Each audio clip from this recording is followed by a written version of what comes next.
welcome to We're Not Wizards. My name's Richard. I will be your host for this evening, or this morning, or this afternoon, or whenever you're listening, because after all, it is your podcast. Now, joining me today on this board game storage furniture special, we've brought him back after last time. Because as they say, if it's not broke, don't fix it. But he is definitely broken. It is the Broken Meeple himself, Mr. Luke Hector. So, where were you going with that? I have no idea. But we're not going to edit. We're just going to keep on rolling, and we're going to see what kind of happens. So, thanks for coming back on. I've been waiting for it, mate. It's down to you. I know. I do apologise wholeheartedly, because I've just been stupidly busy, just doing stuff and things. But for people who aren't aware, the reason that we're doing this is because there's not enough podcasts out there about board games. Definitely not enough podcasts at all about board games. I've checked, and still a mystery. There is obviously another 2 podcasts in Scotland that do what we do. One of them is the Unlucky Frog Gaming podcast, and the other one is the First Player Marker. Guess what? Still haven't spoken to the people that are on the First Player Marker. It's beginning to get a little bit embarrassing. There's obviously people south of the border, and we've got Luke, who does his own little podcast all about board games. And the second reason that we do this is because Luke put a question on Twitter regarding weights and floor weights and tension weights to do with architects. That's what you're going on about. Which was basically saying how much weight would an average kind of first floor flat kind of take or something like that. And I thought, based on our last conversation, which was all about shelving and games and stuff like that, because we touched on kind of Kallax, other shelving units are available. It's 2018, but the jokes are still the same. I'm just intrigued. I was like, have you actually been weighing it up? Are you like the type of person that kind of thinks you're like calorie counting and saying like, well, if I eat this, if I eat that, if I eat this, then I've made my daily allowance? Are you kind of doing the architectural plans and checking kind of load-bearing weights and stuff like that? No, it's just more a paranoia thing, because I don't know anything about sort of construction, but I just think that most people have their game rooms on the ground floor. Mine isn't. It's in a bedroom floor, and it's only a new build property. So I've already got like the 2 big, like the wall of games, as people can see on my videos, in the background, and more games will get added to it, or I've had big vault boxes to contain multiple games, like the entire collection of Legendary or Arkham Horror or something. Those things weigh a ton. So I was just a bit paranoid as to just how much weight can the actual floor take, because I was thinking, well, I'm starting to run out of games I want to get rid of to make way for more. So it's like, well, what if I add more on top of this? And it's like, okay, seriously, how much can I put in here? Because I've also got the Geekerson table in the middle of that room. There's a lot of weight in that room, and I'm just like, okay, is this safe? It's like, I didn't know if you wanted to change. I might need to change the name of the podcast to the Creaking Meeple, because I can't have the creaking shelves, because that's already been taken. Creaking house. Creaking house in general. I just thought it was like one of these things you're building up to. You were building up to some broken house. the Hector House of Subsidence in cardboard. As far as I can tell, it should be fine, but I was just I had to at least check. I just thought it was. I thought it was one of those, on Twitter nowadays where you see people going, watching Transformers the movie helped me get over my fear of squirrels thread on Twitter, and it ends up with like. It either ends up with an amazing anecdote that is entirely hilarious, or it's just a series of facts. And I didn't know where you were going with this, so I was intrigued. Because it's a good question, and I went, do you know what? He's done it, hasn't he? He's kind of been upstairs, and all he's heard is... Anyway. It'll happen in a future video. It'll be like, you'll hear it in the background or something. And it'll be one of my intros to the video, but it won't actually be scripted. It'll be like, oh, what? Excuse me. Ah! Just see like shelves disappearing behind you. And then you'd be like sitting there going, oh, well, it's the board game collection. People asking if you're alright and everything. But how are you keeping though? You've been busy, you have been busy. You've been busy in front of a camera. This is the other thing I was like going to say, oh well, how many videos have you done? Because last time we spoke, you were kind of like saying, I'm going to be doing lots of videos.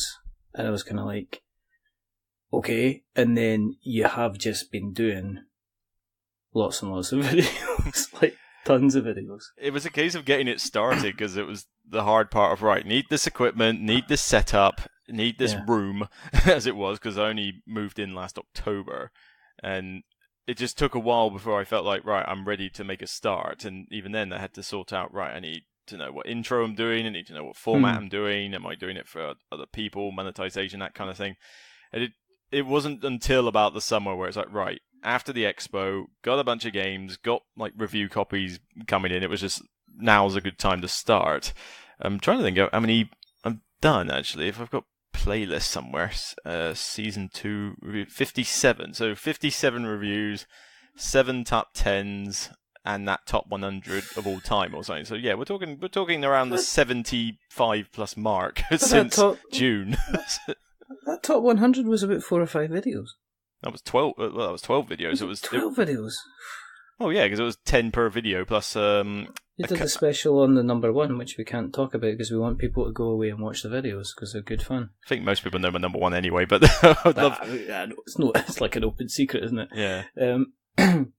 But yeah, so you've gone out and done. I mean, from somebody was doing podcasting content. Is there a massive difference in terms of turning out stuff? Do you have to be much more super organised? And I mean, are you scripted much more? Or are you just setting the camera up and kind of going for it? More the latter, really. It certainly is more of a time sink, hence the podcast is more like a once a month thing. And even then, I need to figure out what I'm doing with it. But I think the main problem has been, one, just getting used to it, because slowly but surely I'm getting more used to the software and just doing it. And another thing is just spare time. But it's also, I think I might have gone a bit too mad on getting games in.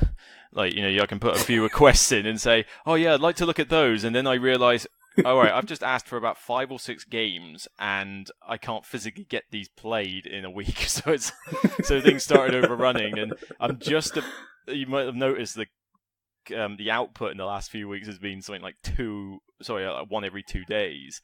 Mainly just because I've had such a backlog to get done since like the beginning of December. And now I'm pretty much, I think, as of the end of this week, weekend, up to date. And now I can sort of go, right, maybe we should just calm down a little bit. Exactly. Goodness sake, will you slow it down? But then it's one of these things, if you do get into like a good routine, it's not entirely difficult to kind of keep ploughing them out. I mean, once you get into that routine, you know what you're setting up. And do you do a lot of editing? Do you find yourself doing a lot of editing? Or the stuff that you put out, at the beginning of those, the 70 odd that you've done, you don't do things by halves, do you? In terms of like, say, the quality and stuff like that, are you still kind of finding your feet with that? Are you kind of reached the stride that you're quite comfortable? We're just like, okay, I'm going to do this, I'm going to do that. I do a little bit of editing. Are you kind of just topping and tailing it, or are you being are you more critical now that you're confident with the software, I guess?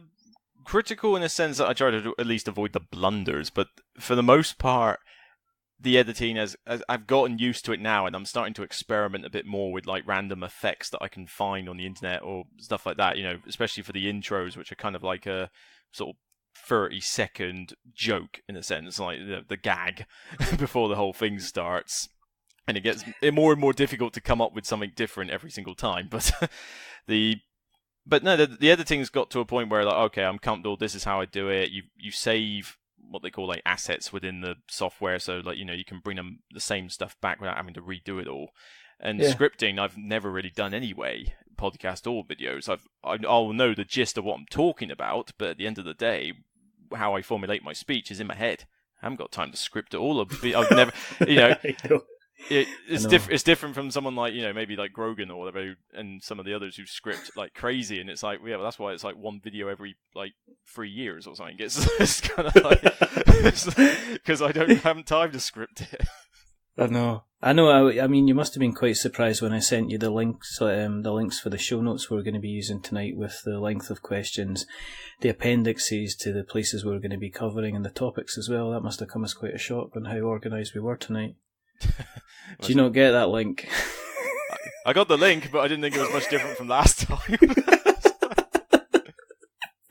As in, there was no show notes, there was no organisation. In fact, I think I was asking you like 5 minutes before, you still okay to do this, mate? Yeah, it's like pretty sure because I was waiting for you. Do you know what happened before I came upstairs? I was really ready to come upstairs, and then I did that thing where I turned around awkwardly and I spilt like half a thing of lemonade on the floor, and I was just like, oh my goodness. And it's a ceramic floor, so it wiped up, but then I goes, I'm going to be late. And then when I came upstairs, and I thought, well, I didn't be late because I ran upstairs, and then it was just in time, and I thought, well, I better check it, everything's okay. And then I tried to put Skype on, and then Skype decided, you've not got a microphone. I says, I've definitely got a microphone, I can see it in front of me. But no, Skype wasn't having it, so then I had to kind of reset that as well. In terms of your content, because you've got, I mean, are you turning into kind of like the chart show Meeple thing? You know what, sorry? You're doing a lot. Well, you're doing a lot of top 10s, aren't you? I do like top 10s though, in general. I mean, probably the first videos I remember watching were the Dice Tower ones when I first started liking board games and even deciding, I want to do a blog.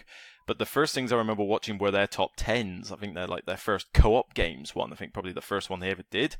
And I got hooked on those videos because I love the banter. But to be honest, I think I just love top 10 lists. I love watching anything on YouTube or anything that anyone's done where they go, my top 10 X, whatever, top 10 this. And top 10 top 10s. It could be. I mean, I could almost get to that stage. But the thing is, top 10s are also popular with other people. I mean, I'm just looking for the analytics for the YouTube at the moment. I mean, a review is lucky enough if it gets like a few hundred views. If it gets close to 1,000, it's doing pretty well, or it's a popular game. But the top 10s are, the top 10 overrated games one is, by 7 views, literally my biggest video I've done since June, and it's got 3,765, which I know is not a lot compared to a lot of people, but considering it's only been out since December the 8th, for me that's somewhat insane. And that's me ranting about 10 games, which people give me shtick for, but hey, 3,765 people wanted to see it, so go for it. I know. And then you look at the review stuff, and they're kind of, as you say, you're lucky if you're kind of breaking 1,000. Do you feel then? Are you getting pushed towards doing more top 10s? Are you just going to kind of say, well, it's going to be 2 types of content. There's going to be the review stuff, there's going to be the opinion stuff, and then there's going to be the kind of the top 10s, top 100s, because you got to keep it different, isn't it? You're going to run out of ideas if you keep doing kind of top 10s all the time. You'd be surprised how many top 10s you can do, but I am getting pushed towards that front. I mean, I've already got that little black book I use in every video. So it's got quite a few in there I haven't used yet, and 3 or 4 of them, I think one of them I've scheduled for this weekend actually. I asked people when I did my top 10 and 17, do you want me to go back the last 4 years since I started and review what I put as top 10s now that I've played a lot more games? And everybody just jumped up and said yes, Uri.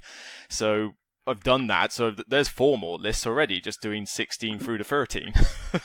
I know. And are you settled into your style of kind of like reviewing? Because as I say, you just kind of off the cuff, this is what I like, this is what, kind of don't like. It's fairly relaxed. You're very relaxed in front of the camera for somebody who's, I would say, not been doing it that long. It's gotten easier. I mean, bear in mind, I did have a stint doing it a year, 2-3 years ago or something when I was in the old flat. I mean, they're still on the channel and they're lesser quality videos, but they're still there, as I call season 1. This is season 2. Yeah. It's a legacy experience, but the you got stickers for it. you'll find like new stuff gets stuck all over the place in my flat. It's like, I mean, this new house was a box unlock. You know, so you've now bought you've got a new mortgage on this 3-bed house. Unlock box 8. So, it has two Kallax shelves within it. Oh my goodness! Other shelving units are available. Look, I couldn't resist. But no, I think I've just gotten used to it. My confidence has built up a lot in the last 5 years plus since getting into board games, just because I'm meeting so many people. And some of that is board games, some of that is conventions, some of that is just the blog in general, some of that's just dating probably even, stuff like that. And over time it's just gotten to the point where I'm so used to meeting new people and just doing this because I'm too far in to have regrets now. I can't suddenly be like, oh, what are they thinking of me at the end of the camera? Dude, you've done how many videos now? Just get on with it. Exactly. You can't look at it, because I'd look at it and I'd go, my hair is really, really thinning. That's everybody else would be looking at the content. I'd be looking at the top of my head going, there really isn't just an awful lot there anymore, is there? It's just really, you'd see me wearing like a We're Not Wizards hat in the second or third video, or try and put it, or try and edit one in just to like cover the old kind of bonds. Here's another thing. Obviously, you get the numbers in with the top 10s. Do you feel a pressure to try and get the kind of the new and exciting to the table as part of the channel? Because things like Charterstone and stuff like that, do you feel, you have to get this stuff in order to kind of keep the channel relevant? Or are you, again, is it, you kind of, if it happens, it happens. If I manage to get a copy, it's a good thing, and then I can talk about it. If I don't manage to get a copy, then kind of fair enough. Yeah, if I don't get a copy, I'm not fussed. I mean, I couldn't get a copy of Fallout, and other people have done it, so I just think, oh well, miss it. There is a bit of pressure to try and get the new hotness reviewed reasonably quick, because the problem is, by the time you've even got a copy, about 20 other people have already had a copy for 3 weeks and played it. Because they're the big lot, they'll get the review copies literally like pre-production odd. So you can't beat them. You just have to accept that fact. But you can at least be as quick as you can with, in my case, a UK retail release. And people will still view it even later on when they've only just found out about these games. But it would be nice for me to sort of go back and look at some older stuff. And I think that's one thing the top 10s allow me to do. Mm-hmm. I can go and say, right, well, top 10, underrated games. And these underrated games could be from the entire experience. They don't have to be recent. Mm-hmm. Mm-hmm. Have you thought about going into kind of doing extended big playthroughs and things like that as well? Have you thought about kind of going down that line and doing almost like a watch it played kind of scenario too? It's on the mind. I did do rules videos in season 1, but the problem with it, I noticed, was it took a lot of effort to do those. They took a ton of editing.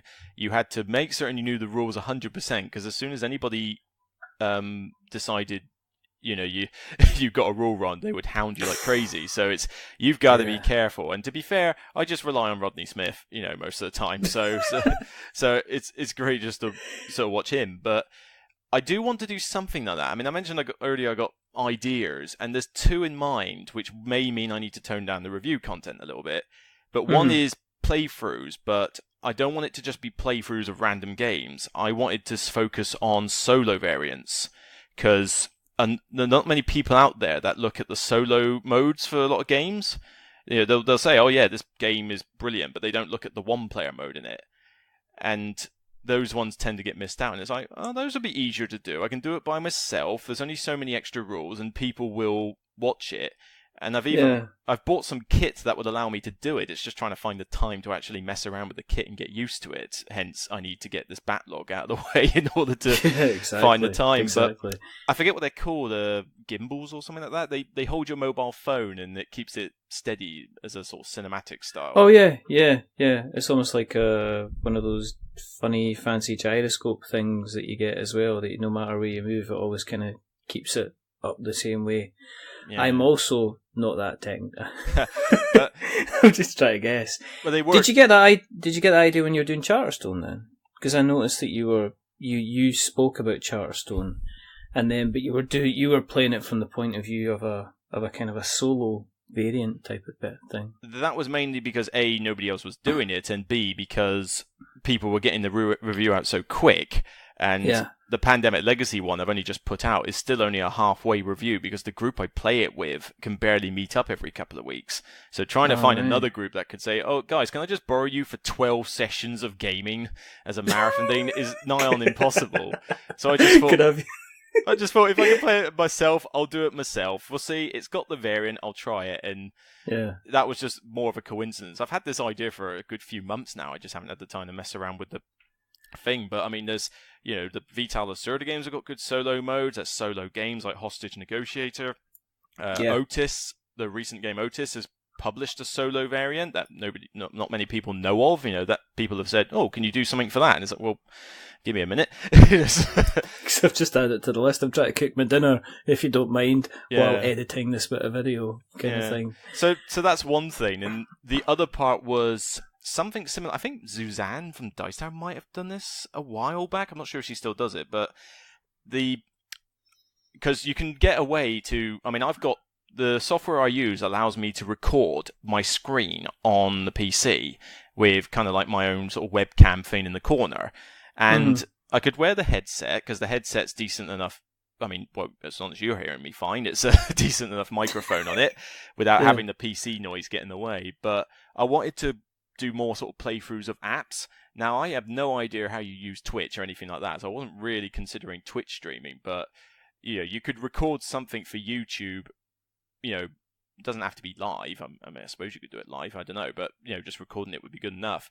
But if the app is on Steam, or if I can mirror mirror your iPad or Android tablet to the PC screen, I know that's possible. Then I can basically play through the app on my PC whilst recording myself going through it. So that's almost kind of like a Rado run-through thing of app games. People can see what's going on. I can basically mouth at the game or something if it beats me or whatever. So it'll be the extreme sweary version. Nah, I'd still try to keep it reasonably family friendly. Reasonably. Just one F-bomb per episode or something like that. Yeah. You just have you storming off, flipping the table. There might be some games that could drive me to that though. So if I played you ever played Brass the app or something, that I could be flipping the tablet with that one easy enough. You were going to be flipping the table with the actual other game as well. I think that was one of the things where you just went, I don't like this game, and then everybody went, sorry, your opinion is wrong. I still remember that conversation on Facebook. Well, people still do that, but that's just the internet. The internet is your friend at times. Occasionally, other opinions are available. But you're interesting. I was interested in your take on Charterstone because you played the kind of the solo variant. You didn't come away from it sounding like you were entirely enamored with it. I wasn't really. I suspect it probably would be more entertaining with multiplayer, but then some of that might just come down to the banter across the table. It's why I'm not playing Pandemic Legacy solo. I'm sure I could get through it in no time if I played it solo, and I'd probably enjoy the game. But the 3 people I play it with are big Pandemic fans ever since I showed them the other versions and the original Legacy one. So a lot of the fun is just bantering with them. But I don't know. I think I kind of just expected a little bit more from Charterstone. The unlocking didn't feel as epic as I was hoping it for. A lot of it felt quite samey, and rather than being a legacy narrative experience, it was more like build your own Euro, and the Euro that you actually got from it didn't necessarily measure up to other Euro games that I would probably rather play. So it was still interesting to do the 12 games of it, but it just didn't give me exactly what I wanted. This is why I keep saying that hype is a destroyer of games, because it gets hyped up like crazy, and then you try to measure up to it, and it just will not happen. Yeah, there's people that are they're saying, and obviously everybody's opinion's valid, because there are going to be games. everybody, there are going to be games where I'm going to be like, yeah, I kind of see where you're coming from, but I kind of don't see where you're kind of coming from at all.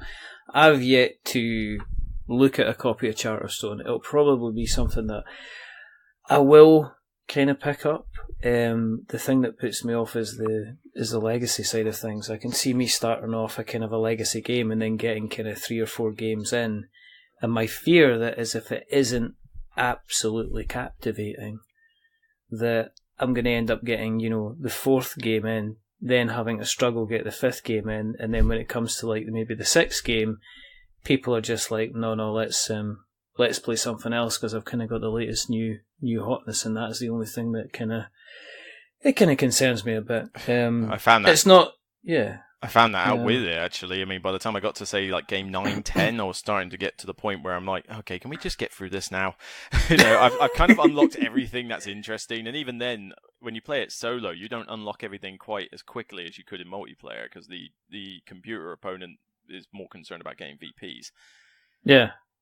And also, the first 2 games, you mentioned that by the 3rd or the 4th game, you've got to be captivated. Well, you pretty much need to start on game 3 before you really even see anything. I kid you not, the first 2 games shouldn't even exist. Okay. They're so bare bones. It's like literally about like 8 spaces on the board, and it's just get one thing and churn it in for something. It's like, seriously, you could have like fast forwarded it to game 3 and started from scratch at that point. Yeah, I mean, the hook's got it. The hook's an important thing. I think, that was the... There's games that do the hook really, really well. Mechs vs. Minions, for me, just the nature of how it played and the fact there's the little bits of secrecy and you're opening it up, and it's not a legacy game as such, but you are opening up parts that kind of increase your power. So the hook for me was there from the very, very beginning, because within the first game, you're kind of like, oh, they've already ramped up the rules about 5 different times, and at the end of every session they've got something else that you can kind of do. On the flip side of it, when I was playing Terraforming Mars, and come at me with your wrath, internet, there wasn't anything that really convinced me until it got towards the very end that lots of things were kind of clicking and getting together. And by that time, I had so many cards in front of me. I didn't feel in control of what was going on. It was feeling I was pushing things in to spit out stuff at the other side, but I wasn't in full control of my decisions, which was a strange kind of way to be. That's alright, I can lend you some help against the internet if they go at you for that one. I don't know. As I say, you can still like something, but you're also able to be critical of it. Is there games that you're playing for just the sheer enjoyment at the moment, that you're not thinking in the back of your mind, I could get a video out of this? I mean, I know you're still doing, you're still going to the game clubs on a regular basis. So is there anything that you're getting to the table at the moment that you're kind of absolutely loving, apart from obviously Sentinels? It's been a while since I've got the table, actually, but I play it on the app every now and again. Oh, right, okay. Well, there's only so much time, and I'm also waiting for the Kickstarter final expansion to come out. That'll be awesome. Yeah. But in general, I mean, I go to my game clubs, and if I get copies, I got to get the games played while I'm there, and that's another partial reason why I do want to maybe just cut down the level of requests I make a little bit, because it's stopping me from getting the older stuff played. Mm-hmm. You review something, and then you find that because you've got to get on with the next bit, you lose track of the last time you actually played that other game, even if you loved it. Yeah. And that's usually a bit of a shame. And like I say, I was requesting far too much. There was multiple sources, and I was kind of like going, yep, okay, bit of this, bit of that. And I think I just went a little bit overboard, hence, the output has been somewhat high the last couple of months. So with any luck, once I get past this week, I should be back on track. January is always a dry month for releases.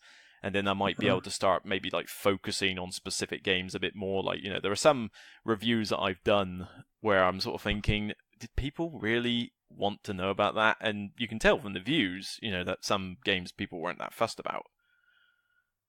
Yeah, I know, but sometimes these things have got they've got a longer tail, because there will be people that are continually kind of picking up games. And I know the first thing that I do is if I get a game I'll search, I'll search a couple of places to see, just to get a feel, just to see what the components are like on the board. A lot of the time to see kind of what it looks like when it's kind of set up, because, I'm a bear with a very small brain, so sometimes I look at a rule book and I'm just like this. Will you just stop? And I'm more than likely to kind of look at a video, because even by somebody kind of explaining what you would normally do during the mechanics, you get a good feel to kind of how come sometimes how the game can kind of play. Is there anything at the moment that's kind of really caught your imagination that you're thinking, oh, this is really, really good fun kind of thing, or are you keeping them for the video? What, in terms of games coming out? Yeah. Gaia Project's due tomorrow, I think. That's scheduled. That was a decent upgrade to Terra Mystica, which is like the poster child I use whenever people are sort of like, you only like games with theme and all that. That's all you want. And it's like, well, yeah, I do love games with theme, but see here, Terra Mystica. Yes. Yeah, exactly. The poster child for dryness, and it's so that one was a good one, even though it's technically Terra Mystica 1.5. It's barely even its own game in a sense. It is very much a re-implementation, but no, that was pretty solid. Top 10's out on Sunday. After that, there's not many games I've got on the pile because I've almost caught up with the backlog. I mean, I've got the new edition of Kingsburg to play and do very soon. That's been pretty good so far. I mean, looking forward to that. Well, I already own the original Kingsburg, so the rules are 95% identical. Right.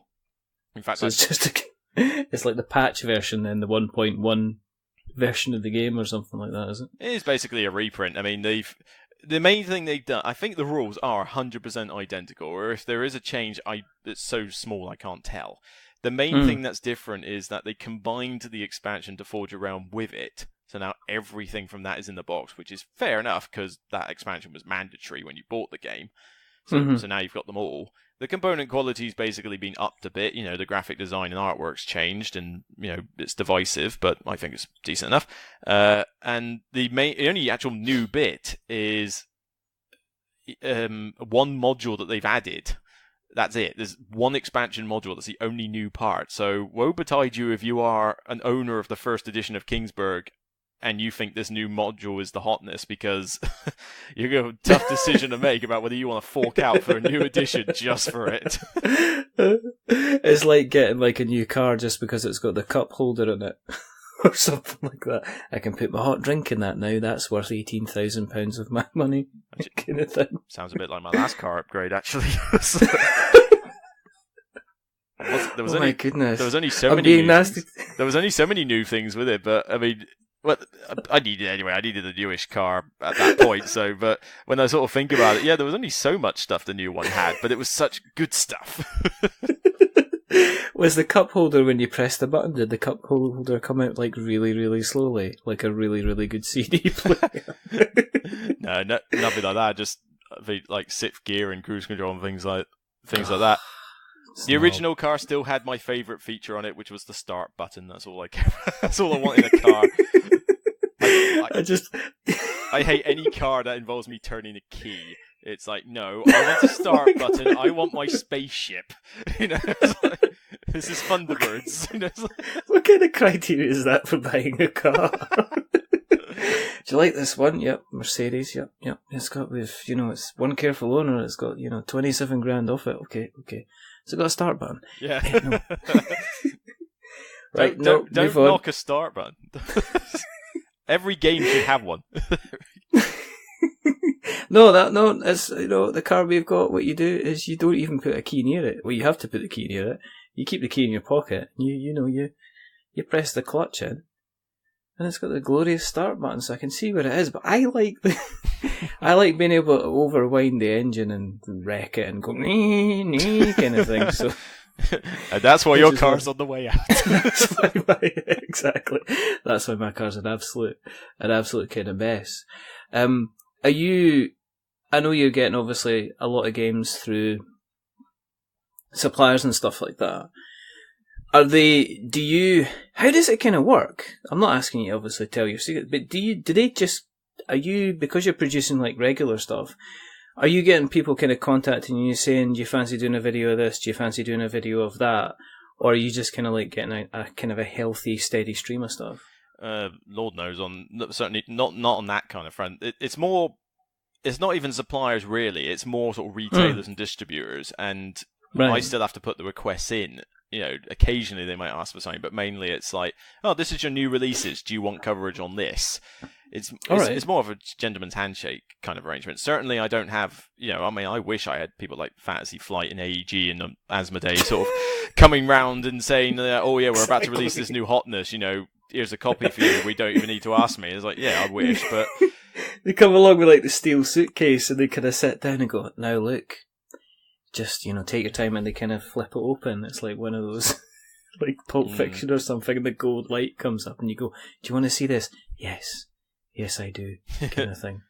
Yeah, so it's never like that. It's never like that. It's just put too many requests in is usually the main problem. I do get I get a few people ask me for Kickstarter ones, but I've had to make it perfectly clear to everybody that I just do not do Kickstarter previews. It's not my style. Is that likely to change, or is that something that you're putting the Hector foot down on? Is it definitely just not going to happen? That's a definite not going to happen. The problem with Kickstarter previews is, especially if they're paid previews, one, nobody can trust the video because you've been paid to do it, which is never a good sign. Yes. Some big name reviewers have already had stick for that kind of thing. The second thing is that I prefer to play a game when it's finished and published, because I want to see what it looks like for somebody to buy it off the shelf. It's difficult to put your thoughts, particularly with aesthetics, on a game when it's a print and play or a pre-production version. And the other thing is that just a lot of these like bare-bone Kickstarters, I'm sorry, they just aren't very good. That's controversial. That's the sound of... big name publishers and certain exceptions are making really good Kickstarters these days, which is fair enough. But you do get some Kickstarters which is literally like really small, or it's something that is literally ripped off another game, or it's just another Cards Against Humanity rip-off or something, and it's just like, seriously, we just don't want that.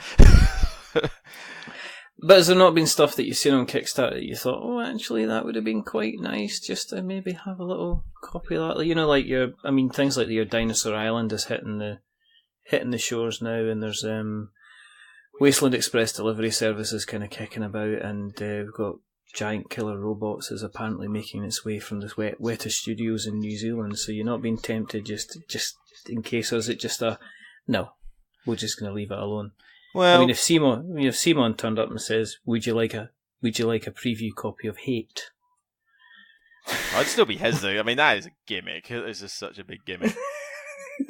The thing is, a lot of these Kickstarters that are doing like massively well would probably either be big names themselves, or they just found a game that was pretty good, or they could be based anywhere in the world.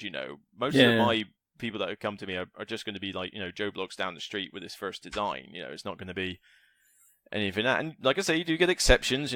Wasteland Delivery Express has, it's sort of done well, but to be fair, when was the last time you saw anyone play it? Has it even been released in the UK? Definitely not me, because I'm still waiting for it, to be honest. So we'll see whether that takes off. I know in the US it's okay. What was it? Dinosaur Island, that is something actually I would like to try. I've tried to get a copy. Unfortunately, it's like out of stock the second it appears. But that is high on my list of I need to try this one because it looks right up my street. Well, I'll tell you what, when I get mine through, and after a month, if you still haven't had a copy, I'll lend you mine. There you go. Do it on record. That'd be I'll awesome. Send it to you. That would be awesome. But I'm going to keep all the nice, shiny stuff that you get inside, like the wristband and maybe the dinosaurs. And maybe the boards. I'll send you the box. Yes. You can have a look at you can have a look at the back of it, and you can just imagine it. I'd be happy enough with the retail version. Too many people go mad for the Kickstarter bits, and it's like, but not everybody's got that version. There's only so much use in the review to do that. Yeah, that's the thing is, I suppose if you're doing a Kickstarter preview, then how far do you go up? How far do you go down the kind of the stretch goal ladder, and how much information are you going to have on the stretch goals anyway? Because there could be stuff that can change the game slightly, can make a difference between it being like a 4-player game or a 5-player game. It can make the difference between you unlocking kind of minis or unlocking kind of new strategies, or give the guys enough time to maybe put in some new mechanics. So I mean, it's a difficult one for kind of like Kickstarters. I guess you run it on the base game and you see how it kind of goes. But it's kind of interesting. Yes, as an aside, I looked at Hate.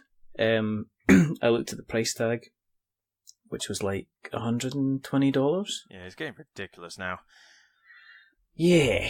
Insert gimmick here or insert minis and you auto-fund. That is pretty much the rule of Kickstarter. I mean, I'll be surprised if Hate is actually a good game.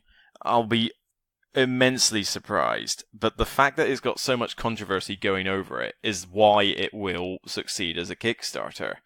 And various other ones in the past, Exploding Kittens and some of these, and Kingdom Death Monster and all that, these weird gimmicks associated with them, and they fund like hotcakes.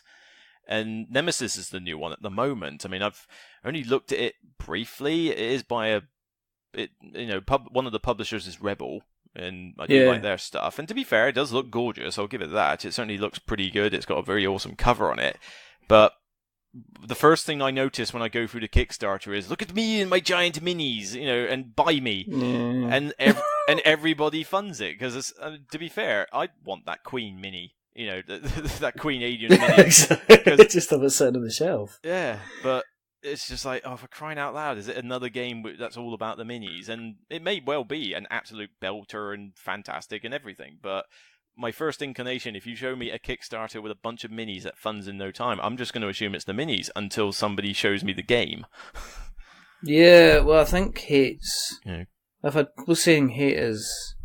They were like, well, I rushed in and backed it and it funded straight away. But I went onto the comments because Simon kind of keep the comments open, so you can have a look and you can have a scout about. And the biggest thing that people are coming up going, oh, this is 2-player. It says 4-player or even up to 6-player on the blurb, so it's only 2-player people kind of playing at the same time. And even the picture says that. I mean, the picture I'm looking at is a board, a few minis, 2-player boards, and a few tiles in that. It looks like a 2-player from the outset. But, I mean, again, I'm looking at it, and all I see is some cursing, from things like the video and that. Blood and guts, violence, and a bunch of minis. Hello. We haven't seen that in a million other Kickstarter games, cool mini or not. But yeah, well... Artwork reminds me of the others, but the things that I've heard about the others was it was actually a really, really good game to play. So we'll like to see it. I think the people say, well, there's nudity in it. It's like, okay, well, it's fine, nudity. It's nudity and plastic models and art, it's fine, get over it. Well, didn't Conan but I guess the thing is, it's like the 2-player stuff is going to be the thing that is going to make people kind of decide. We'll see. Oh, they're still gonna. I mean, it's still overfunded like crazy. Of course it will be. But a 2-player mini game for $120—that's a lot to ask. And it's not that, because no doubt there will be potentially expansion packs kind of coming out, which are going to be costly as well. I mean, yeah. I mean, if you think about the last one that they done, which was the Fire and Ice. I was looking at that. I at one point I think I ended up going in at a really, really small value. I think they allowed you just to kind of keep up with the game. You were able to chuck in $1. So I thought, well, I'm going to keep a track on this and see how it goes. And within a couple of weeks, there was like add-ons kind of left, right, and centre. Now, I don't mind add-ons.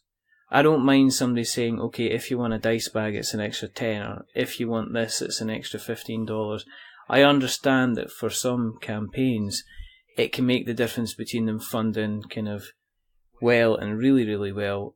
I always have, and I've said this before, I always have a bit of an issue when it's like this is obviously been designed to be part of the game anyway, but we're carving it off and we're selling it to you as a bit of extra. Oh, that's cool. That's cool, Minion, not in a nutshell. I mean, Dice Tower mentioned this on some of their lists, because, I mean, you look down it and there's all these stretch goals and they're all Kickstarter exclusives, which is one thing I really hate.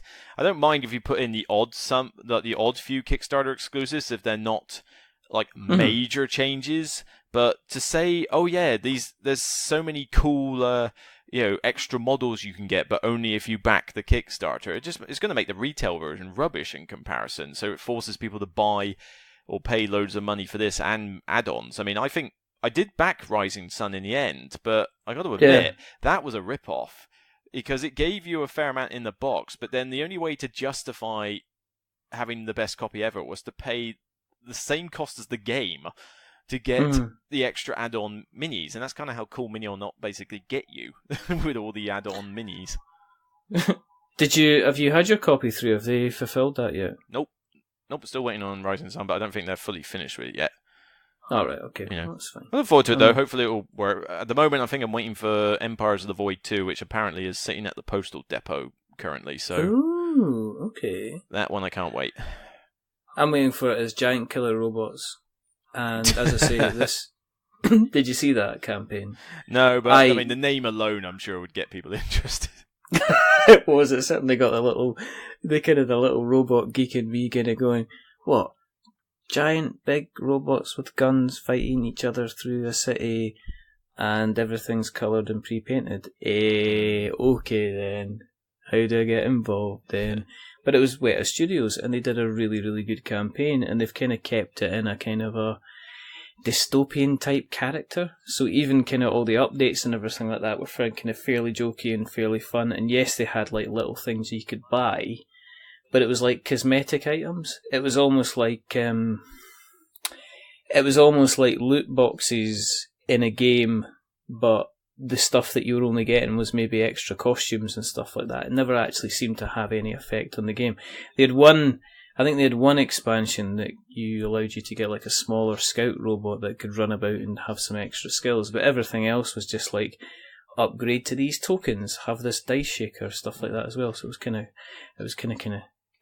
cool. That sort of stuff's fine though, because there have been some Kickstarters where they say, "Oh, this expansion is a Kickstarter exclusive," or an add-on for it, and it's like that's part of the base game. You've just carved that out to make some money, and you know it, and so do the people in itself. But a perfect Kickstarter needs a decent enough game. Doesn't all have to be about the miniatures, but if you're going to have miniatures in your Kickstarter, then don't have exclusive, oh, you can only have these miniatures if you back us or have these expensive add-ons. Do different sculpts. That would be more interesting, because then everybody who buys the retail version can still get the cool miniatures, but then whoever went on the Kickstarter has a unique sculpt, and it might just be a better one than the original or something. I think the Teenage Mutant Ninja Turtles game actually did that. I've not played it, but the one that had the miniatures and stuff like that, I think it came out like start of last year or something. And that Kickstarter had that. You got the miniatures for people like April and Splinter and all the turtles in there, but if you're on the Kickstarter, you got a unique sculpt of those characters that only you had. That's kind of cool. So the retail people didn't feel gimped, and they weren't like cut. They didn't have half the game when they bought it. They just had a different sculpt. And you're going to get people who want the different sculpts. It will happen. So they'll still make the money. Yeah, well, you can always stick a shop up. I mean, it's, I spoke about this quite recently, about having a tale on kind of Kickstarter, what happens after the game finishes and stuff like that. And, one of the things that I'm always amazed is the kind of once a Kickstarter kind of finishes, it can be quite tricky to actually go and pick up the stuff at the time. Which is especially if the Kickstarter's probably done really, really, really well. I mean, is it really difficult to say, well, what we'll do is we'll keep a batch of this exclusive stuff back in the shops. Even the guys 6 months down the line could probably go and pick it up, I don't know. The guys at Polyhedron Collider kind of touched on it and said, is the Kickstarter bubble potentially about to burst? I don't know. I think it'll reach a price point where people will just go, nah, I can't. I really, really can't. you try to get me for $300 here, you try to get me for $400 here, and that occasionally happens, like your Kingdom Death Monster, which people kind of went in at that level. But on all accounts, everybody that I've heard has played it has said it's absolutely fantastic experience as a game. A long one, but it's pretty, it's kind of pretty decent. It didn't look like much on the table, I gotta say, but I'm just not going to buy into that kind of sort of money for it. And you could reach a price point where people go, okay, that's way too expensive, but you're still going to get people backing it. I mean, $120, this hate has got 5,000 backers in it. So that is 5,000 people out there who have got way too much money on the IP. So I can just shout out $120 on this one game. And I mean, I'm no better. I mean, I went a bit mad on Kickstarter last year, I'll admit, but most of that was getting either expansions or, stuff from people that I was trusting what they were going to bring out. Like, was it Cerebria or something? The new Mind Clash game. Yes. Yeah. But that one, A, looks good. B, looks gorgeous in that. And yes, it has some miniatures. But the advantage that one has is the main reason I got that was mainly because of Minecraft games. Yeah, exactly. Because of the good name behind them. Well, Anachrony was like a top of 2017. I've still got it, and I'm teaching it this weekend, actually. Love that game. Right, okay. And I am desperate to play Tricarion. I have not played it, but I really want to. Do you have it, or do you know somebody who can get it for you? I think I know people with it, but the problem is every time they sort of have it on the table at a convention, I'm usually busy doing something else, and it's like, argh! I will play this game, and I'm sure I'll probably love it. Big thinky game with tons of theme, that will do me nicely. But if it's getting me that hyped to play a game that's been out for ages, then that's kind of what got me back in it. But yeah, I'm still kind of. I mean, I've still got the games that are sitting here that I'm wanting to kind of play myself. Cry Havoc. I still want to get that to the table, and I keep. I'll think, okay, I'm going to go and watch Rodney again. Rodney, show me how to play Cry Havoc. And he does. And then I'll G myself up to playing it, and then what will happen is that we'll play something else completely different instead. So, that's one of those things. I've still got those, like, a lot of games that I kind of want to get through. But then I'll see games like you've reminded me of Anachrony, and then I'm like, oh, I really, really either should try and get a hold of that myself, because I've heard nothing but really, really good things about it. Or do I finish off what I've kind of got just now? It's strange. It's almost like I've got too many games, but I'm not wanting to miss out on having the other games that I want there, just in case I get a chance to play them. Well, this is why I'm turning down the Kickstarter a bit anyway. I mean, I have bought some expensive games, but mostly a lot of that has actually come out of side income anyway, doing accountancy advice outside of my job. So that's paid for it. Otherwise, I probably wouldn't want to fork out that. But I'm looking over, I had 2 Kickstarter accounts, annoyingly. I'm trying to get it all onto one now, but I'm just looking at what I'm still waiting for. And, Oblivion, the Sentinels one, obviously, that was basically a birthday present for myself. So I got this big invoice in. I'm getting like the maximum signed pledge. And I want it. Oh my goodness! I didn't know you were a Sentinels of the Multiverse fan. Look, you've never. I think you've kept that quite a secret. Yeah, I'm usually quite hesitant to talk about it, but. What else have I got? Empires of the Void 2, hardback. But a lot of these are expansions. I've got Argent the Consortium 2nd Edition. I've got Deception, the Murder in Hong Kong expansion. I had the Flashpoint expansion, Near and Far expansion. So they're usually expansions that I tend to back because I already know I like the game. Star Realms Frontier. Sorry, I'm all right with the game, but the stuff from Hero Realms kind of made that one a little bit better, even if that one's a little bit more unbalanced. So I thought I prefer the theme for Star Realms, so I backed that one because it was including all the sort of campaign and solo stuff, and it's like, oh, perfect, fair enough. And the only Cerebria, Pursuit of Happiness expansion, which I've already got, that was fine. And, well, this is kind of tainting the list, but I'm getting this on behalf of someone because they didn't have a Kickstarter account or something, but I've got Brass coming in. That's such a... I noticed how you didn't actually just say, oh, I've got Brass coming in as well. you had to kind of like go, nah, I'm going to justify not. I don't own this one, okay? This is not for me. This is for somebody else. Well, why would? It's like go. Well, people will be thinking like, you lies. Exactly. You love it, really. It's like, no, Exactly. trust me, I hate this game.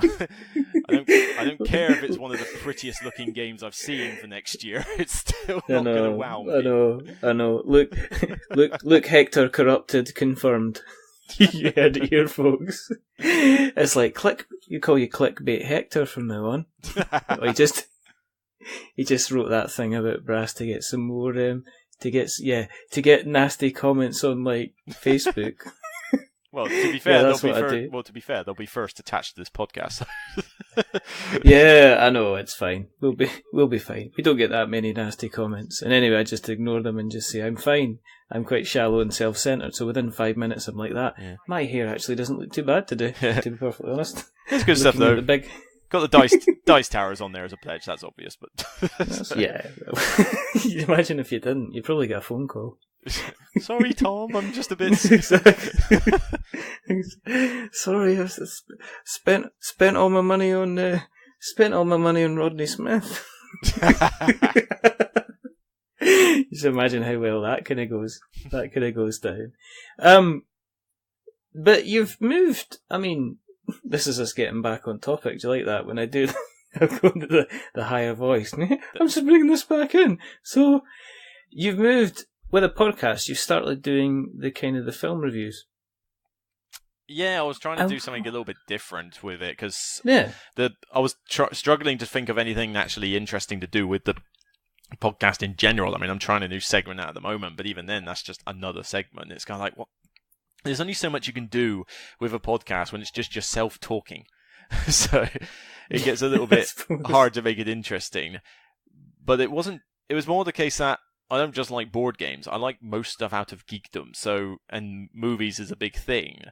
And most of the stuff I watch on YouTube isn't actually board game related, apart from just Dice Tower and that. It's usually movie related, or sort of video game stuff. So some of my major subscriptions or whatever would be things like Channel Awesome, Angry Joe Show, Little Karibo, Team 4-Star. All these people that are dorkly, How It Should Have Ended. These ones that specialize more in reviewing movies and video games and doing sort of sketch gags with them. And I like talking about movies as well, but it's like, well, I can't really just put it on random video reviews of movies. I don't know. People probably aren't necessarily after that. So I thought, well, okay. Takes me literally like 15 minutes to talk about a movie that I've just watched at the cinema. Editing it is a breeze because I don't put any fancy effects or anything like it in it. And I can just go, all right, here's my opinion on insert major movie here. And I don't know, sometimes you just want to get it off your chest. No, I mean, I'm bringing it up because I kind of liked it, the style of it, because it is literally, it's like, I've just come back from the cinema, and I'm not going to eat because I accidentally bought, I'm not going to sleep now because I accidentally bought a bag of Haribo, and I'm wired to the moon. But let me tell you very quickly about what I thought about Wonder Woman. And then you go into it, and it's just, there's not there's not like a huge analysis on it. It is very kind of off the cuff. It's kind of what you kind of thought, and it's your first impressions. And it's kind of quite honest. For anybody that listens to your podcast anyway, they're going to get it on the feed. But it's a nice little kind of, if you're constantly listening to podcasts about board games, it's a nice little kind of breath mint to have kind of in between the kind of the cardboard, if you know what I mean. And they're very, very short. What an analogy! and they're very, it's the first thing that came to my mind. I've now got images of board games coming with like pre-packed polo mints. That's it. That is exactly what it is. There was that game. There's a game that's called that. Is there a stretch goal for one of the Kickstarters now where it's going to be like Mentos Fresh Makers are like packaged with it? Something like that. But no, I mean, it's you're continuing to do them, so you're obviously enjoying them. I mean, it's something that's not kind of scripted, but you're quite quick in kind of like giving your opinion. You obviously fill them with spoilers, which is fine.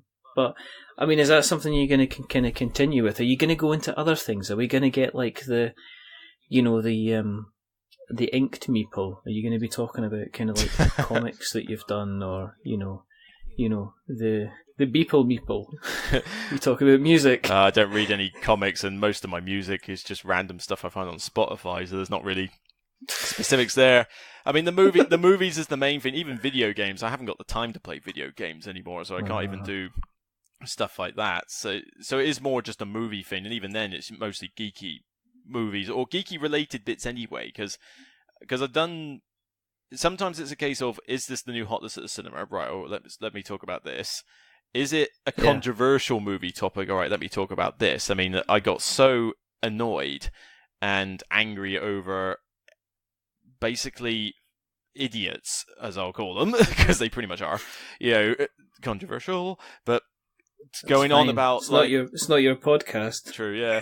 But I just got sick and tired of them mouthing off about the whole female Doctor Who thing. Of like, oh, it can't be a female, it must be a bloke. Wow, my whole childhood's ruined. It's like, oh, give me a break. So I had to do an episode. Such a good episode. I had to do an episode on that because I just thought, for crying out loud, you guys aren't fans if you're getting bothered by this. I've watched every episode that I can think of from the start to finish that's like not destroyed by now. I've got DVDs all over the shelves. I've listened to audio stuff, I've read books.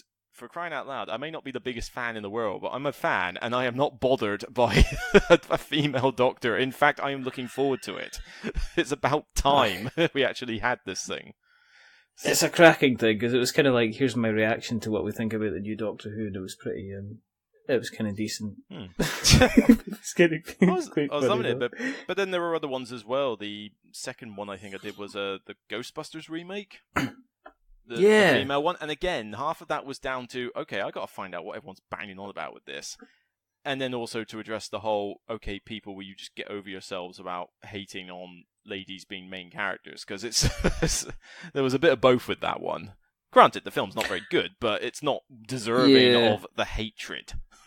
No, I think the thing about the Ghostbusters film is, and I've not said this on this podcast, but when you see things like Bridesmaids and you see what else like the actors have done, Melissa McCartney when she was with Sandra Bullock in The Heat, and the potty mouth that she has, and I was always wondering, is there like a kind of almost like a 15 rated Ghostbuster movie out there where you've just got Melissa McCartney just swearing left, right and centre, and and I feel maybe it was reined in. I don't know. I wonder if that kind of movie exists, if it was kind of cut by the studio to say, well, listen, we need to get the kiddies in and we need to sell the toys. Because if you remember the original Ghostbusters film, it sold toys for years because you had all the toys from there, and then you had all the cartoon series on the real Ghostbusters, which was where the big kind of toy thing set off. So I was wondering if maybe there's like deleted scenes and cut stuff that would just because they're ad-libbers. I mean, they're on like Saturday Night Live and stuff like that. So you gotta wonder if there was like versions where they're just being absolutely disgusting Ghostbusters. It's hard to say. I mean, most of these films get ruined by people up top anyway, because you can tell that the film tries to make so many homages to the original, and it just every time it does that, it takes you out of it. And that's not the actors and actresses having a problem with this. This is the people up top just being stupid. I mean, let's face it. Fox will spoil any movie that they can. EA will spoil any video game they can. It's there's always these people that get on this one. And to be fair, everyone was always, but the original Ghostbusters is like the best film ever or something. It's like, well, it was fun, but for crying out loud, let's have a look at it in more detail. And it's actually pretty cheesy and somewhat it's not random. Bad, but it's not bad. It's not bad, but it's people would say like, oh, it's like absolute perfection or something, and it's like I'd still say the remake got things like, well, for starters, the action a lot better. Yeah, but I'd also like to present the case for the prosecution, which would be Ghostbusters 2. Which everybody that was going, you're ruining Ghostbusters, it's like, nah, Ghostbusters 2. ruin Ghostbusters, because if it wasn't for Ghostbusters 2, there probably would have been a Ghostbusters 3. Let's be perfectly honest. Yeah, that was the thing. They somehow forgot that they were meant to hate Ghostbusters 2. just because this happened. It's like, oh, I want my Ghostbusters 3, with the original actors. What, all in their 70s? No, you don't. And some of them have unfortunately passed away. Yeah. And, you want a real ghost kind of thing. Oh, God. But it's all good. It's not just that, though. I think fanboys just sort of do that on a regular basis, though. They did the same with the Indiana Jones ones with Kingdom of Crystal Skull. And, I mean, I've seen that film. Yes, it's cheesy and the CGI is absolutely horrible. But everyone had a problem with the ending part. Well, obviously the fridge part was ridiculous, but the people had a problem with the aliens subplot in it. And personally, I actually found that all right. Because to be fair, isn't that one of the most common theories when it comes to a lot of this ancient civilization stuff? That aliens did it. Yeah. So I'm cool with it. But I laughed my head off when people were like, "Oh, this is too unrealistic. I cannot buy this aliens, it's just totally not realistic enough." And it's like, oh, so the 500-year-old Grail Knight who drinks from the Holy Grail and sits in a cave all his life is realistic, but aliens is too much for you. Also, Harrison Ford still doing his own stunts, It's kind of, he's in it. What is he? He must have been in his 60s when he was filming that thing. So him running about and doing all the fighting he was doing, it's like, come on, Grandad, you're not going to be able to take on the Russians that way. I know, but settle down. He's trying to write himself out of everything now. So. Exactly. He's probably sick and tired of every single time he goes on a film set, he gets injured or crashes his plane. Yeah. To be honest. It's like, can you kill me off in this film, please? I'm kind of dead. Exactly, that's when, he said to JJ, and JJ went, are you sure? And he went, yeah, I'm sure. Just leave me out of Blade. He was lucky he survived Blade Runner, to be perfectly honest, but, I know I won't if I watch it, but... It's very filmy, that one, but it's all good. But we've walked completely away from board games, which is kind of always fine. So going full circle, when does your YouTube series on storage solutions and furniture you actually start? Is that next month? No, I did consider doing storage solutions, but again, it's oh my goodness! No, not like shelves. No, I mean like inserts. Oh, that'd be so funny. But people need to do that though, because people need to actually have a YouTube video to say, let's talk through your options, guys. You've got a Kallax here. This is the size of boxes. This is the size of board games that you're going to be able to put on your shelves. It's a viable video. 1 million views. Well, guaranteed. I was talking about inserts though more than anything, board game inserts, because I buy a lot of those. But I see videos for them, and I just think I'm not interested to watch these. So who's going to be interested to watch it if I do it? So that idea kind of just got put off. And again, the other issue is the setup I've got relies on the camera sort of being at one end of the table, me being on the other end. Yeah. I can't rotate it or do anything. And pointing it straight at the table doesn't leave a good picture and things like that. So, the whole mobile phone with the gimbal thing is kind of like the next step. But it's like, well, who wants to look at a random insert for a board game? You can tell if it's good. You're more interested in playthroughs. It's like a 30-second kind of video. Here we go, and here we're looking at Dead of Winter today. And here's the insert for Dead of Winter.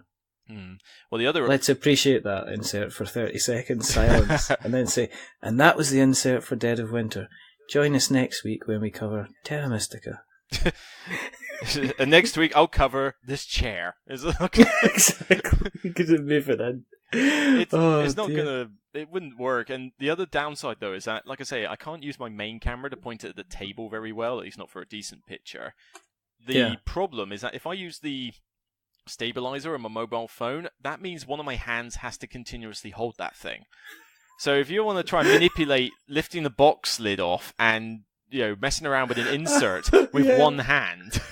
Yeah. Good luck. I've seen that. I did a there is a video out there that I did not too long ago about me showing how to prepare magic cards for posting. So it's out there somewhere. I might put the link out. But it's got me, you've got to wash you've got to wash the magic card, so it's got me taking like a magic card and sticking it in soap and water, and then cleaning it off, and then just putting it in an envelope, and just basically ended up destroying this magic card. But I had the same. I ended up at the end saying, and now you stick it in the oven at gas mark 3 for half an hour, and that was how it finished. But I had to film it one hand, and see, try to. At one point, I'm struggling to get this card out of the sleeve. I know you can't do it, but you could do a playthrough with it, because there's very few games I can think of where you would need both hands to use the game reliably. You should be able to manipulate cards fine, especially with a Geekson table. You can just put them in the ridges, or just put them face up on the table, really. But pieces, they won't need two hands. So most stuff you could do, even if you're holding the camera with it. Although it does need to be with a stabilizer, because as much as I love Rado as a person, the motion sickness does crop in every now and again. I don't know if I'm coming or going. Is it sunlight? Is it nighttime yet in Malta? I have no idea. I don't feel well. Most of the questions people will ask or something is, one, does he know the concept of a full stop? Secondly, oh come on. Secondly, will his hand stop shaking? And thirdly, is his wife a figment of his imagination? Because you never see her. It's like, where is this mystical wife you play games with? No, that's what would happen if I did videos with my wife, because she's not into board games at all. It would just be, I'd have to be like an imaginary figure. Well, I've been struggling with that anyway. I mean, I'm dating someone at the moment, like early days or whatever, but they're not a gamer themselves, but they at least liked. But they like the idea of them, and I've already shown them one like Jaipur already or something, and it's like, oh yeah, fair enough. They got beaten down, but they're like, oh, I really like that one. What else have you got? And it's like, yes. It's that first thing you want to hear. Dating Chip. Okay, but then what games do you take on? I mean, King Domino is a pretty obvious. I mean, do you do gateway games, or do you do something kind of that stretches the intellect a bit more? Because I guess the difference is if you put down and say, oh, let's play Love Letter. First of all, Love Letter's pretty rubbish in 2-player. You could play King Domino, but you could say, well, isn't this a bit kind of kiddie and gateway? Or you could go for something different and say, right, Netrunner. You're running, and they go, what I'm doing, what kind of thing. Well, so I guess it's gateway should not be misinterpreted as kiddie, though. That's the thing. I mean, I agree with you. I like Love Letter, and people. I think I put a tweet out when I was showing Jaipur saying Jaipur is one of the first ones I pick if I'm showing someone new a game, because it's pretty straightforward, but it makes them think. And I said, well, what has other people got for ideas? And I know, I mean, gateway games are a major thing for me, because a lot of the time I'm teaching new players, I need gateway games. And even my segment on Throat Punch Lunch is Starting Tile, which is devoted to talking about gateway games. So I'm more into those than I am the heavy ones. Simple, streamlined rules that are still fun, and that can be played in less than an hour. Perfect. So Dice Forge is good. And it's pretty looking. I'm not sure I'd call that gateway. How's it not? Well, it's slightly complicated, but it's not. I don't know. I'd play it with the kids. Compared to like Jaipur, No Thanks, Love Letter, Dream Home, Flamme Rouge, those sort of games, Splendor, Carcassonne, Ticket to Ride, they're the gateway games. Yeah, I know, but I suppose you like to show your edgy at the same time and say, but this is quite difficult. It's Dice Forge, kind of thing.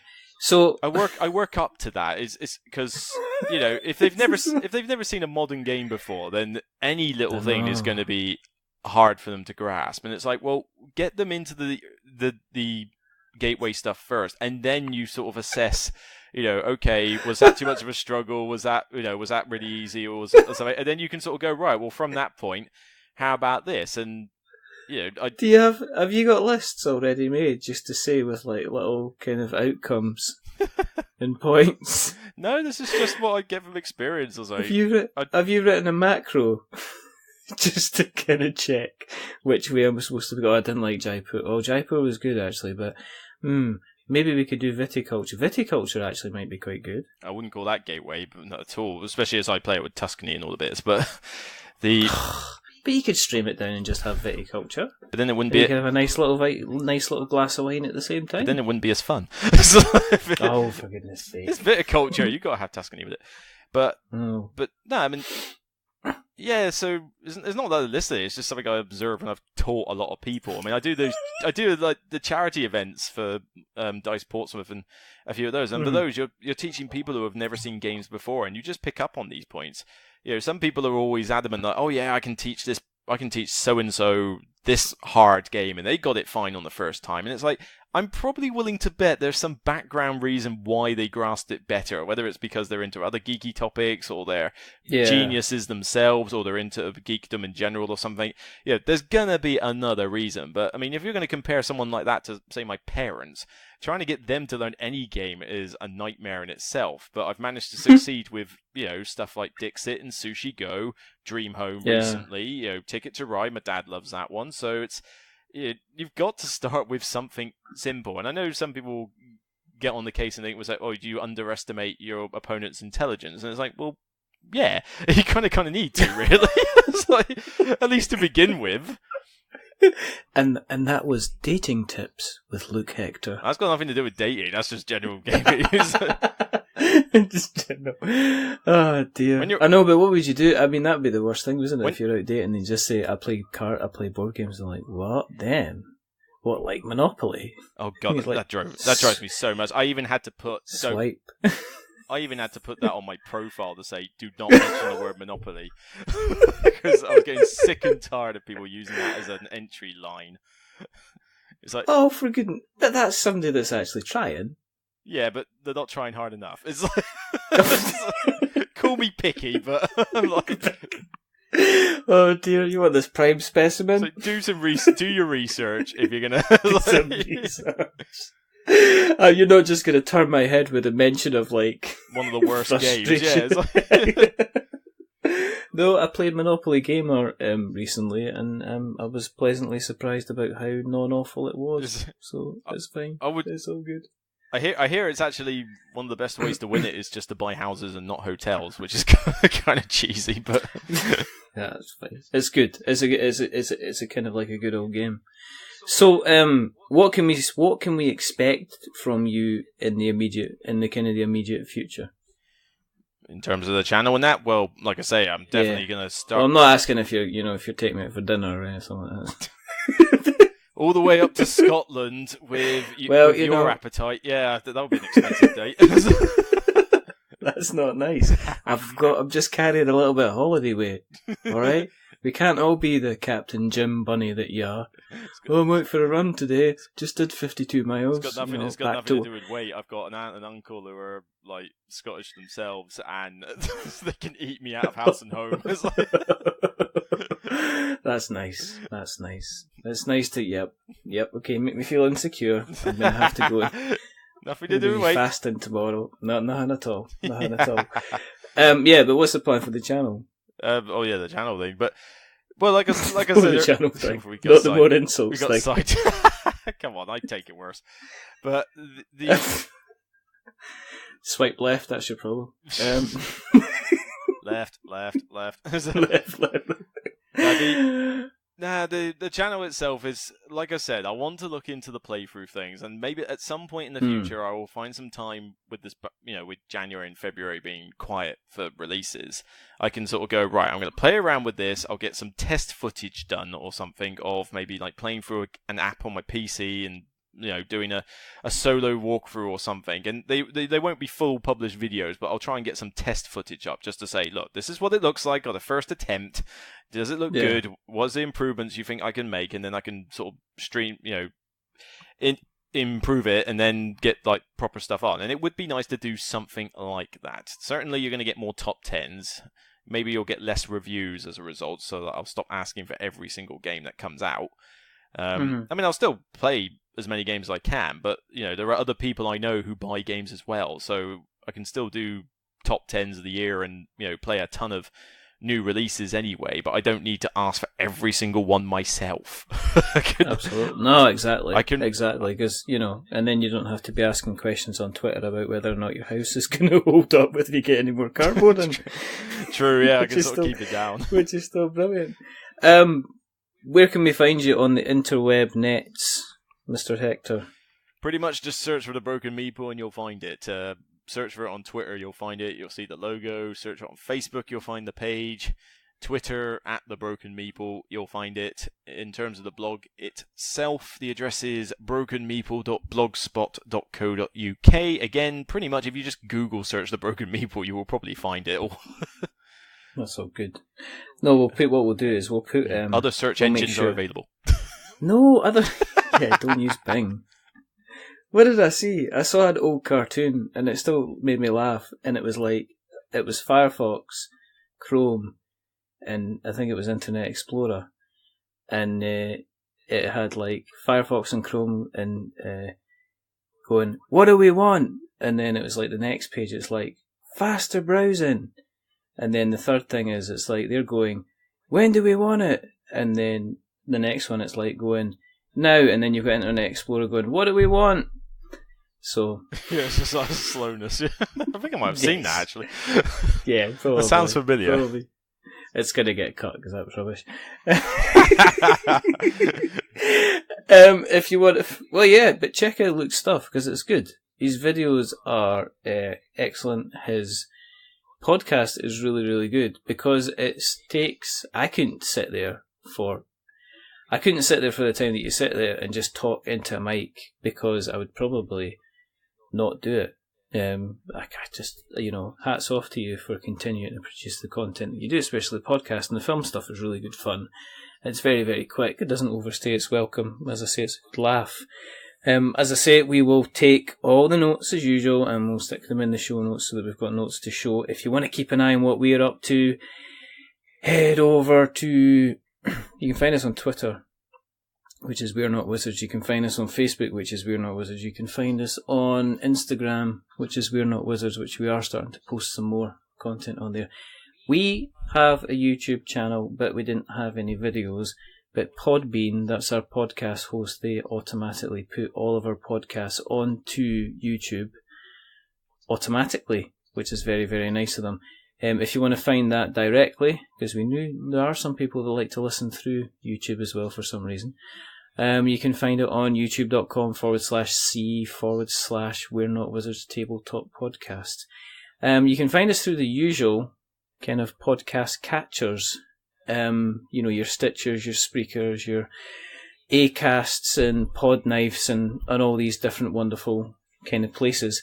Obviously, if you like us, then feel free to drop over to Apple Podcasts and drop us a subscription. If you like us even more, go and give us a little rating, or even drop us a review, because that really, really helps with us being visible in the charts.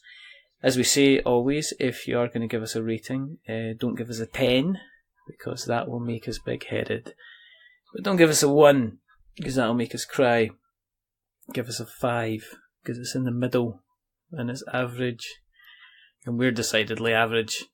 But the person who's not been average today is the rather fantastic, the rather wonderful Mr. Luke Hector. So thank you very, very much, good sir, for coming on. No worries, cheers in. We'll do this again, don't worry. We'll not leave it too long next time. A whole year. Yes, I didn't realise it'd been a whole year. I was like that. It's not been that long since I had Luke on. I was like, looked and went, oh, this is going to be embarrassing. He's going to bring it up. We have got, just trying to think, we've got lots of guests coming up. The wonderful, fantastic Bez, she's going to be making, I think, her 3rd appearance on the show. So she's going to be along to chat about Kitty Cataclysm. That's going to be coming up over the next couple of weeks. Katie from Katie's Game Corner is coming back on. John D. Clare, we're speaking to him about coming back on to have a chat with us too. So lots of content. So keep an eye out, or keep an ear out, and if you think somebody else would like the show, then tell them, because that's how we pick up more people, is by word of mouth. So we appreciate everybody who listens, so thank you for everybody who's downloaded so far. There are only a couple more things to do. The first thing is to remember that we are many things, but we're not wizards. Are we wizards, Luke? I don't know about you, but don't you even? I can't. It could be another year before you come back on again. Don't think I can't fix that. Exactly like Harry Potter. It's like a year has passed. That's how it is, and it's your birthday. And the second thing is to say goodbye. So, as I say, it's a goodbye from the rather wonderful, the rather fantastic, the rather wondering if he's going to get crushed in the middle of the night by cardboard, Mr. Luke Hector. Cheers, guys. And it's a goodbye from me. Remember, stay safe, roll sixes. Come back for next time. As I say, much more guests coming on. But, jump over and check out this guy's content, because the stuff he's putting out is really, really good. And it's only a click away. But until the next time, goodbye.